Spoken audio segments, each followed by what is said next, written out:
Okay, good morning, everybody. Hope you're having a great week. I wanted to jump on and talk a little bit more about what we talked about last week, which was persecution. It's not the most comfortable topic, I will admit. When we talk about suffering at any point in time, it's not comfortable, but it's extremely important that we know all the verses in the Bible, and especially of those things that we can expect to come our way as Christ followers. Last week, I shot a couple verses your way.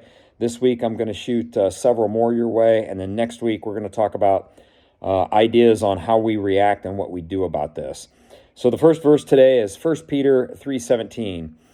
For it is better to suffer for doing good, if that be God's will, than for doing evil. 1 Peter 3:14. But if you should suffer for righteousness' sake, you will be blessed. 1 John 3:13. Do not be surprised, brothers, that the world hates you. That's a strong one. Do not be surprised if the world hates you. 1 Peter 4:16. Yet if anyone suffers as a Christian, let him not be ashamed. Let him glorify God in that name. There's, as I mentioned last week, there's a lot more verses to talk about persecution.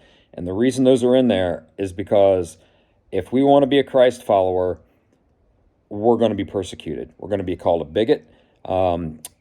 If things get really bad, many of our rights may be taken away. We don't know what's going to happen, but the Bible uses the word suffer a lot, and whether that suffering would be mental, physical, we don't know. I think it's different depending upon where you live in the world.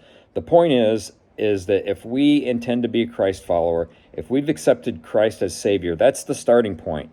And going forward, the more we live like Christ, the less we will look like the world.